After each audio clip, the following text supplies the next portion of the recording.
Saya kan mau bertanya kak, saya kan bergereja di karismatik kak. Terkait persepuluhan sih kak. Yap. Kan kemarin kan saya kan kebetulan gerejanya karismatik kak.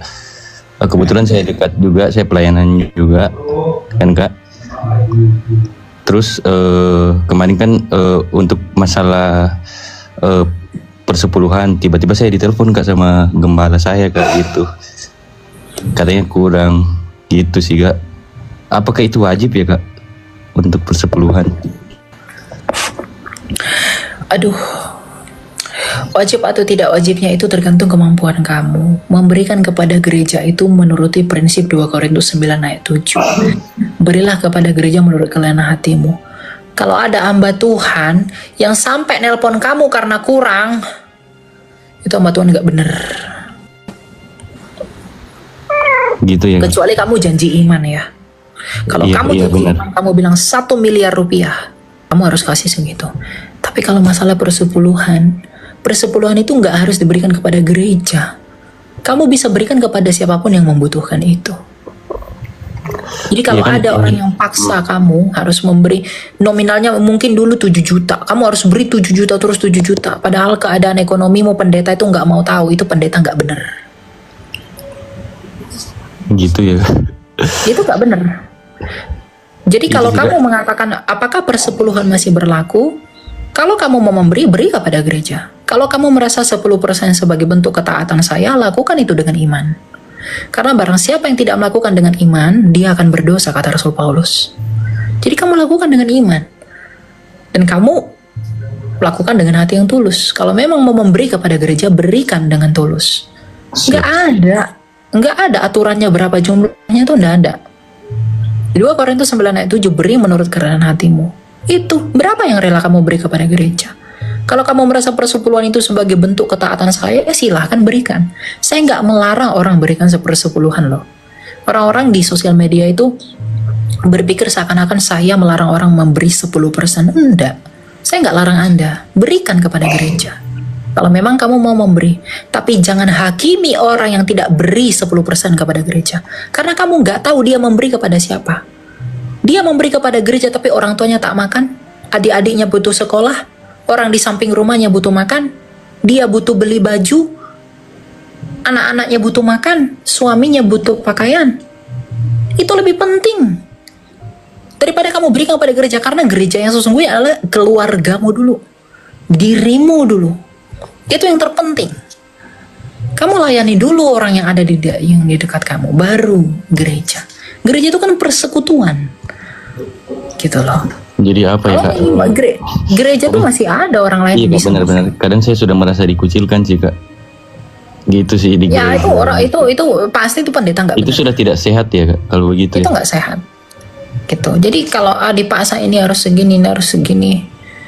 Memberi itu udah nggak begitu. Memberi itu karena kesadaran kamu. Kamu memberi dengan kerelaan hati, dan hamba Tuhan pun itu harus memberi, menerimanya dengan kerelaan hati, dari keikhlasan hati jemaatnya. Nggak boleh dipaksa-paksa. Oh nanti ini bayar listrik, bayar ini, bayar ini, bayar ini, bayar ini. Ya kalau memang nggak ada yang bayar, jangan ibadah di tempat yang besar. Gereja itu bukan masalah gedung kamu, lampu-lampumu yang mewah, layar kamu yang gede, soundmu yang mantap-mantap, enggak. Jangan jadikan itu, lalu ini nanti siapa yang bayar listrik, siapa yang bayar ini, siapa yang bayar ini, siapa yang bayar ini. Kalau memang nggak ada jumlahnya segitu, turunkan kalau begitu ke level yang lebih kecil. Siap sih kak. Saya apa ya kak, itu kan persepuluhan itu kan dari ajarannya kaum Yahudi ya kak. Kan Yesus sudah janjikan kita harus memberikan dengan sukarela. Justru sebenarnya ya, hukum betul. Tuhan Yesus dengar. Sebenarnya hukum Tuhan Yesus itu lebih tinggi. Kamu harus memberi seluruhnya. Tapi seluruhnya itu dalam pengertian apa? Bukan duitmu, tapi hidupmu. Dan kamu pun, kita semua ini sebagai jemaat gereja harus memberi menurut pengertian. Kita nggak boleh pelit kepada gereja. Tapi jumlahnya nggak diatur, karena besar atau sedikitnya orang itu relatif. Rasul mana yang terima 10%? Siap kak. Gitu Saya loh. paham. Jadi saya nggak larang kalian mau kasih 10%. Silahkan beri kepada gereja. Kalau memang itu bentuk apa ya, janji iman kalian, bentuk kesukaan kalian, silahkan aja berikan kepada gereja kalau kalian mau berikan. Tapi jangan hakimi, jangan hina orang yang tidak memberi 10%. Karena kamu nggak tahu yang dia layani itu seberapa banyak orang. Mungkin kamu punya bisnis ratusan miliar, lalu dia tuh pelit nggak kasih persepuluhan. Orang yang kaya bilang begitu. Sedangkan orang yang miskin dia harus kasih anaknya makan, harus kasih ini prioritas dan lain-lain segala macam. Dia memberikan tetangganya makanan. Lalu orang kaya ini dengan seenaknya ngomong begitu sama orang yang tidak punya.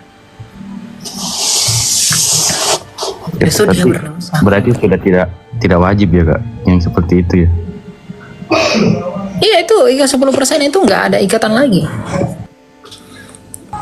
Prinsip memberi itu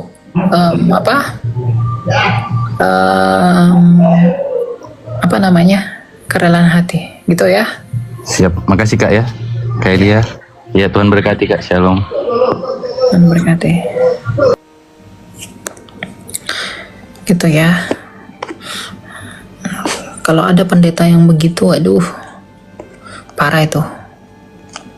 Tapi setahu saya sih belum ada ya. Saya belum pernah dengar yang begitu. Tapi kalau ada itu parah itu. Pendeta begitu.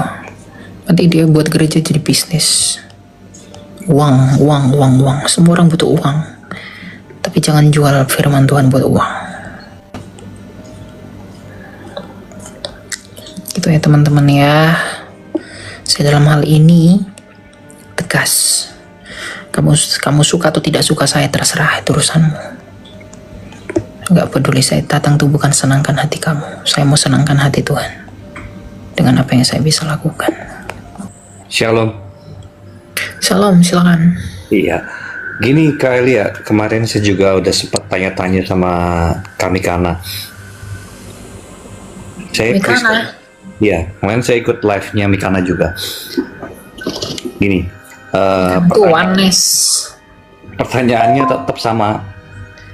Jadi saya Kristen dari kecil, cuma saya dari kecil juga banyak berbaur yang nggak Kristen gitu loh. Malah mayoritas teman main saya tuh bukan Kristen.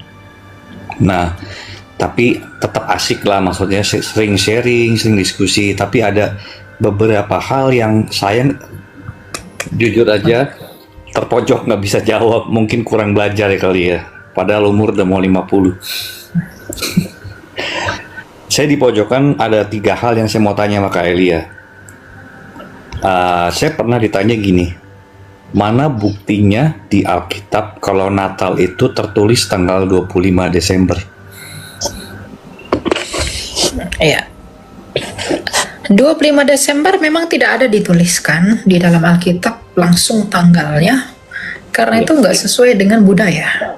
Tapi kalau saya buktikan kepada kamu bahwa dia lahir 25 Desember dari Alkitab, kamu mau nggak? Boleh. Saya pegang Alkitab. Dari mana? Pegang Alkitab ya? Ya. Oke, mantap.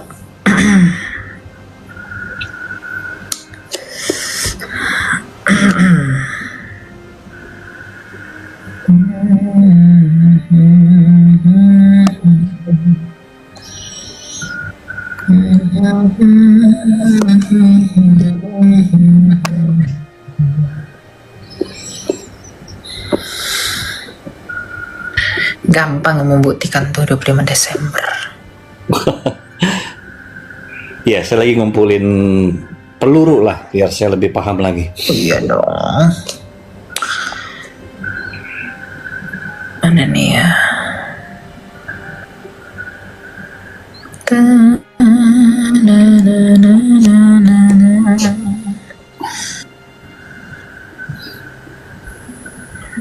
Kak Elia benar paham Bible tanpa teologi gak? Saya enggak paham sih, saya hanya orang yang mau belajar. Ya kita baca ya. Kamu baca mulai dari Lukas. Ya. Ntar saya mau chat dulu ya. Nah, oke. 1 ayat 2 atau 3? Ayat 5. Ayat 5. Ikuti ya, kamu baca di situ, saya baca di sini. Pada zaman Herodes Raja Yudea, ada seorang imam yang bernama Zakaria dari rombongan Abia. Maaf Kak, ulangi Lukas berapa ayat berapa? Lukas 1 ayat 5, mulai dari ayat 5 kita belajar ya. Oke. Ini yang di bawah juga belajar ya, kalian ya. Oh iya. Oke, Lukas 1 ayat 5, oke? Oke. Pada zaman Herodes Raja Yudea, ada seorang imam yang bernama Zakaria dari rombongan Abia. Rombongan Abia adalah golongan ke-8. Istrinya berasal dari keturunan Harun, namanya Elisabeth. Oke. Ayat 8 langsung. Pada suatu kali, waktu tiba giliran kelompoknya, Zakaria melakukan tugas sebagai imam di hadapan Tuhan. Sebab bagaimana lazimnya ketika diundi untuk bertugas, imam yang bertugas, dialah yang ditunjuk untuk masuk ke dalam bait Tuhan dan membakar dupa. Membakar dupa berarti hari raya apa? Yom Kippur, hari raya pendamaian ya. Nah, pada waktu pembakaran dupa, seluruh umat berkumpul di luar dan bersembayang.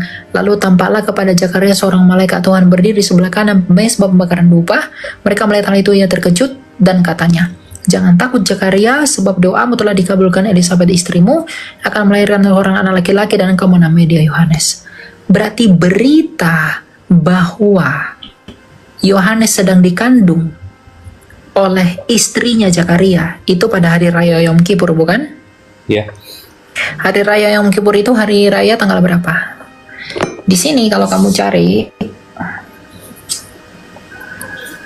25 September. Oh itu. Oke. Jadi Yom Kippur itu dilakukan ini tanggalnya memang berubah-ubah ya. Tetapi di tahunnya Tuhan Yesus ini, pemberitaan ini itu 25 September. Oke? Nah, nanti kamu cari di Google hari Yom Kippur 25 September, kamu nanti lihat tahun-tahunnya, tahun-tahun kapan aja. Berarti Zakaria itu mendapat berita bahwa Yohanes dikandung oleh istrinya itu pada tanggal 25 September yang adalah hari raya Yom Kippur. Lanjut ke ayat 26. Dalam bulan yang ke-6, malaikat Gabriel disuruh Allah pergi ke kota bernama Nazaret di Galilea. Orang salah paham dengan bulan yang ke-6. Dalam bulan yang ke-6 di sini, itu tidak berarti dalam bulan yang ke-6 di kalender. Tapi bulan yang ke-6 setelah konteks ini. Oh. Berarti 6 bulan setelah pemberitahuan kepada Yohanes, kepada Zakaria. Karena itu kan, dulu ini nomor-nomor pasal 1, 2, 3 itu dulu nggak ada. Itu semua satu. Oh. Nah, jadi ini satu hal ya, runutan peristiwa. Dalam bulan yang ke-6, berarti 6 bulan setelah September, itu bulan apa? Maret.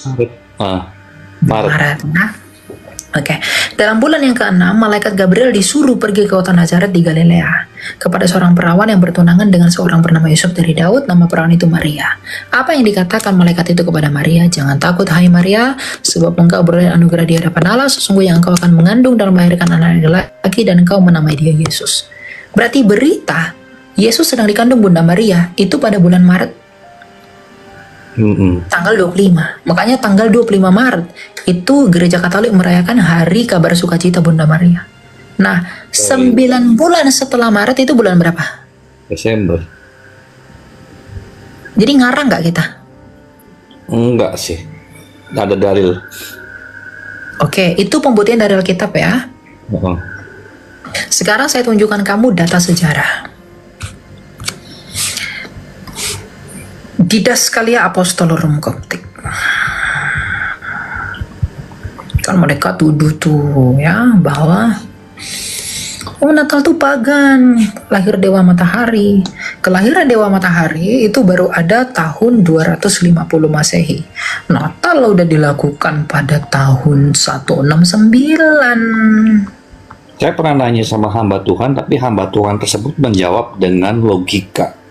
Hamba Tuhan tuh nggak belajar tuh. Dia jawabnya seperti ini. Kalau saya ngundang kamu ke ulang tahun saya, perlu nggak saya liatin akte lahir saya? Jadi saya kurang puas dengan jawaban itu. Dan Apostolorum. Ya, nih ya, saya tunjukin ke kamu ya.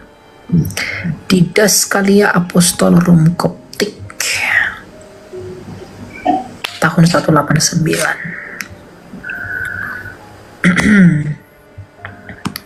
Mana ini Didaskalia ini ya? Oh ini ya. Oke. Sebenarnya di VT saya sudah ada, brother, kalau kamu mau belajar nih ya. Didaskalia Apostolorum in English. Ya, ini Didaskalia Prodi Syriaque. Dikatakan begini bunyinya ya. Nih.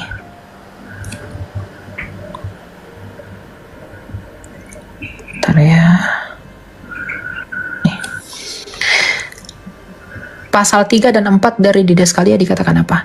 Para rasul juga telah ditetapkan mereka bahwa harus membuat hari Epifani Juru Selamat yang menjadi awal perayaan 2 tahunan pada 6 Januari sesuai dengan angka dan tanggal Yunani. 6 Januari ini kalender Julian. Kalau dikonversi ke kalender kita yang pakai kalender Gregorian itu 25 Desember. Nah, kalender converter 6 Januari itu 24 atau 25 Desember di Gregorian. Jadi 6 Januari, makanya orang Ortodoks itu merayakan Natal itu pada tanggal 6 Januari. Sedangkan kita orang Kristen, Katolik dan Protestan merayakannya pada 25 Desember menurut kalender Gregorian. Gitu. Ya. Jadi memang kita Natal tuh data sejarahnya ada, dari Alkitab ada, nyambung. Nah, bukan hanya itu, misalnya tulisan Hippolytus dari Roma, ya. Hippolytus dari Roma, ia adalah murid Irenaeus yang adalah murid Polikarpus dari murid Rasul Yohanes. Dia mengatakan begini, ya, bahwa dia menulis begini. Untuk kedatangan pertama inkarnasi Tuhan kita di dalam daging, dalam bukunya Commentary on the Prophet Daniel, buku keempat poin yang ke-23, dia mengatakan begini. Ketika ia dilahirkan di Bethlehem, 8 hari sebelum bulan pertama Januari, hari keempat dalam seminggu. Sejak Agustus memerintah 42 tahun, tetapi dari Adam 5.500 tahun. 5.500 tahun. Berarti 8 hari sebelum Januari itu tanggal berapa? 8 hari sebelum tanggal 1 Januari itu tanggal berapa? 25. Berarti baik dari Hippolytus, baik dari Didaskalia, baik dari Alkitab, dia lahirnya tanggal 25 Desember kan? Ya, iya benar. Lalu yang mengatakan kita dari pagan, dia buktinya apa kita dari pagan kalau bukan hanya asumsi? Iya. Oh, Bethlehem itu bersalju. Kemarin saya dari Israel 25 Desember nggak ada tuh salju di Bethlehem. Ya, bagi yang orang Israel, bagi kalian yang sudah ke Israel, pada tanggal 25 Desember di Bethlehem di Nativity Church ada nggak salju? Udaranya memang dingin, tetapi nggak ada salju. Oke. Oh, jadi kalau mereka bilang itu lewar matahari, dewa matahari Sol Invictus itu baru dirayakan tahun 250. Dewa Rara itu entah apa itu. Ya, jadi enggak ada. Oke, gitu ya. Ada lagi? Selanjutnya Kak, ada 4 nih Kak. Berarti tinggal 3 lagi Kak. Nah, terus ini kayaknya mereka juga menyadur dari ininya dia, panutan dia gitu loh. Nah, mereka tanya, mana dari isi Injil yang ada Yesus mengaku sebagai Allah? Sebagai Allah atau sebagai Tuhan? Sebagai Tuhan. Sebagai Tuhan atau sebagai Allah? Tuhan. Coba buka di Alkitabmu Yohanes 13 ayat 13. Yohanes 13 ayat 13. Kenapa?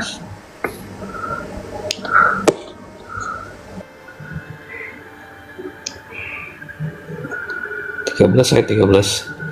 Kamu menyebut aku guru dan Tuhan, dan katamu itu tepat, sebab akulah guru dan Tuhan. Aku yang dimaksud berarti Yesus gitu. Loh, itu yang ngomong siapa? Elia. Ini Apa aku Elia? kenapa? Yang ngomong tuh siapa? Yesus atau Elia? Aku tanya nih makanya, aku ini yang dimaksud Yesus atau Elia Kak? Dan di dalam Alkitabmu itu kamu baca siapa yang ngomong? Ntar dulu. Mesti ngerunutnya ke ayat sebelumnya yang mana ya Kak? Ya lihatlah Lukas Yohanes 13 ayat 12, 11, 10. Itu yang ngomong siapa di situ?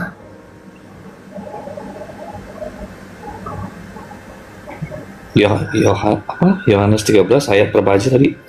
Ayat 13. 13. Kamu menyebut aku guru dan Tuhan, dan katamu itu tepat, sebab memang akulah guru dan Tuhan. Terus Dia mengaku Tuhan nggak di situ?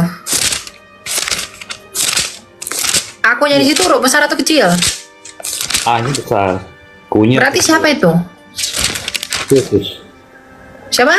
Yesus. Ya udah, berarti itu ayat membuktikan bahwa dia adalah Tuhan. Itu ya. Bahasa Yunaninya adalah kurios. Makanya ada lagu bahasa Yunani Kyrie eleison, artinya Tuhan kasihanilah. Kyrie eleison. Itu artinya Tuhan kasihanilah. Gitu. Ada Oke. lagi? Ada yang ini, yang mati 3 hari. Terus dia mengibaratkan begini, kalau listrik aja mati 3 hari, orang udah seperti apa, ya kan? Nah ini kalau misalkan Yesus yang katanya Tuhan mati 3 hari, seisi dunia ini gimana kondisinya gitu? Yesus kan firmannya Bapa. Lagian yang mati kan kemanusiaannya, bukan keilahiannya. Yesus punya 2 kodrat, sama seperti kamu. Ketika misalnya kitab suci ketika saya bakar, apakah firman Allah terbakar? Enggak sih. Yang terbakar itu apa? Ya bahan ya, kertasnya. Kertasnya. Ketika Yesus mati, yang mati itu apa? Kemanusiaannya kan? Iya, badan. Bukan firmannya kan? Bukan. Nah Yesus itu apa? Yohanes 1 ayat 1. Firman kan? Iya. Ya udah, berarti Yesus mati, keilahiannya mati enggak. Jadi nggak ada dia. Jadi kalau dibilang kemana dia selama 3 hari, ini nggak kemana-mana. Wong keilahiannya nggak mati, satu dengan Bapaknya dan Roh Kudus. Kok artinya di 3 hari itu belum langsung naik ke surga ya? Enggak, dia turun ke kerajaan orang mati. Dia mengambil kunci kerajaan maut. Dia memproklamirkan kemenangannya kepada maut. Ini di bawah ada yang nyautin saya Muslim katanya. Gak usah urusin itu. Pertanyaanmu lanjutkan. Kalau kau Muslim, mau nggak Muslim, saya nggak peduli. Pokoknya kau mau belajar. Iya, oke. Lanjutkan pertanyaanmu apa? Soal perceraian tuh Kak. 1 Korintus 7 ya, isinya full tentang perkawinan. Tadi yang ada ibu tanya soal apa ya? Bukan, yang anak sekolah teologi itu ya, dia tanya tentang perkawinan. Sambil online live, saya sambil baca 1 sampai 40 kalau nggak salah ya. Itu nggak masuk loh Kak. 1 Korintus 7. Iya, nggak kecerna sama saya gitu. Apakah baru sekali apa gimana ya? Iya, jadi orang yang bercerai mati, misalnya pasangannya mati, itu boleh menikah lagi. Kalau dia tidak bisa menahan hawa nafsunya. Tapi kalau dia bercerai hidup bukan oleh karena zina, dia nggak boleh menikah lagi. Lebih baik dia sendiri atau berdamai dengan suaminya. Itu doang. Zina yang dimaksud zina yang dilakukan oleh istri atau suami? Siapapun. Oh. Keduanya. Poin penegas dari Korintus 7-nya itu pas ayat yang mana? Ayat Itu keberapa? nanti 1 Korintus 7 tadi baca semua biar kamu ngerti.